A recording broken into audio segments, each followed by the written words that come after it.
દોસ્તો મારી ગુજ્જુની મોજ ચેનલમાં આપનું સ્વાગત છે। આજના વિડીયોમાં આપણે વાત કરવા જઈ રહ્યા છીએ કે ઠાકોર ફેમિલીના આ રણજીતભાઈના પપ્પાએ આજે તેમના છોકરાઓને એવું કેમ કહ્યું કે તમે બધા લોકો તો તમારી વહુના ગુલામ છો। એટલે આવું કહેવાનું કારણ તેમનું શું હતું દોસ્તો? કયા કારણથી તેમને આવું કહ્યું? શું રણજીતભાઈ સંજયભાઈને સાચે એવા છે? અરે દોસ્તો તેમને કઈ વાત ઉપર કહ્યું, શું કારણ હતું?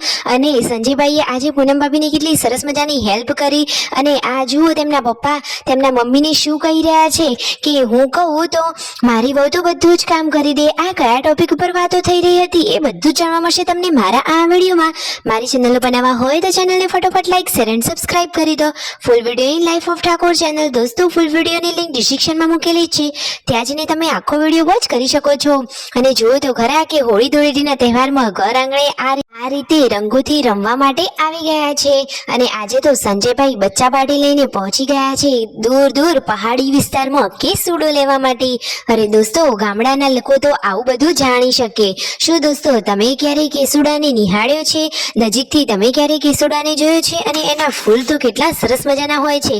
આ પહાડી વિસ્તારમાં તો કેટલા બધા કેસુડા છે, જુઓ સરસ મજાના તેના ઓરેન્જ કલરના ફૂલ છે।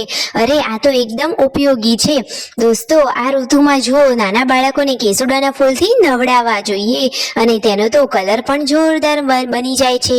તો સરસ મજાના નેચરલી રંગથી ધૂળેટી પણ રમી શકાય। તો આજે તો ઘણો બધો કેસુડો લઈ અને સંજયભાઈને તો ઘરે આવ્યા। ઘરે તો જમવાનું ચાલુ હતું, બધા જ લોકોએ મોજ મસ્તીથી જમણવાર કરી લીધો। રણજીતભાઈને તો ભીંડાનું શાક ભાવતું નથી તો તેમને તો ખાધું જ નહીં। અને તેમના મમ્મી આ શું શોધી રહ્યા છે દોસ્તો? આજે તો સંજયભાઈના મમ્મીની સાડી બળી ગઈ, તેઓ ચૂલા આગળ કામ કરતા હતા ત્યારે જ બળી ગઈ।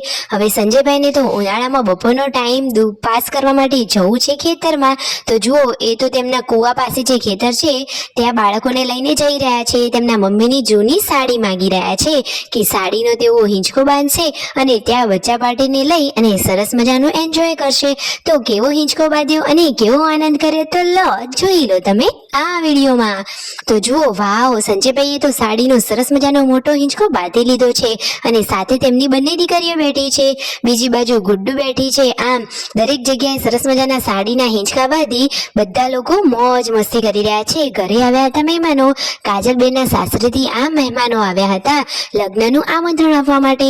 13 તારીખે તેમના ત્યાં લગ્ન છે તો એનું આમંત્રણ આપવા માટે આવ્યા હતા। તો ચા પાણી નાસ્તો કર્યો અને પછી આમંત્રણ આપી હવે તેઓ ઘરે જવા નીકળી રહ્યા છે।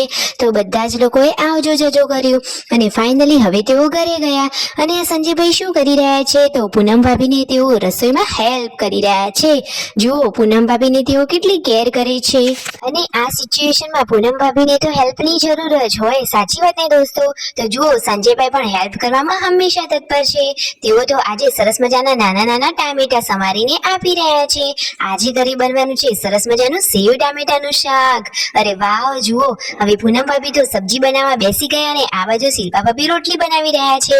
સંજયભાઈ જુઓ સાંજના ટાઈમે રનિંગ કરવા માટે ગયા અને એ પણ રિયોને સાથે લઈને। તો જુઓ રિયો અને તેઓ બંને તો રનિંગ કરીને આવ્યા, ઘરે જમણવાર ચાલુ થયો। પછી આ શેનું ડિસ્કશન ચાલી રહ્યું છે તો જુઓ સંજયભાઈના પિતા કહે છે કે તમે બધા તો તમારી વહુના ગુલામ છો, મારી વહુને તો હું જે કહું એ બધું કામ કરે। તો રણજીતભાઈ કહે છે કે મમ્મી પપ્પા તને ઝાડુ મારવાનું કહે તો તું કરીશ? તો તેમના મમ્મીએ ના પાડી દીધી। આ રીતે તેઓ બધા લોકો સાથે મળી મજાક મસ્તી કરી રહ્યા હતા અને રણજીતભાઈ તેમની વહુને કહી રહ્યા છે કે સાચે જ અમે તમને કહીએ એવું કામ તમે નથી કરતા? તો જુઓ પૂનમ ભાભી કહે છે કે તમે કહો એના પહેલા જ અમે તો કામ કરી લઈએ છીએ। આ રીતે બધા લોકો વાતચીત કરી રહ્યા હતા। પછી જુઓ ભગી ભાભીના લગ્નની આ કેસેટ જોઈ, હલ્દીની સરસ મજાની રસમ ચાલુ હતી। તો બધા જ લોકોએ આજનો દિવસ સરસ મજાનો ખૂબ આનંદમય રીતે નિહાળ્યો। તમને પણ વિડીયો ગમે હોય તો ફટોફટ કરી દો ચેનલને સબસ્ક્રાઇબ।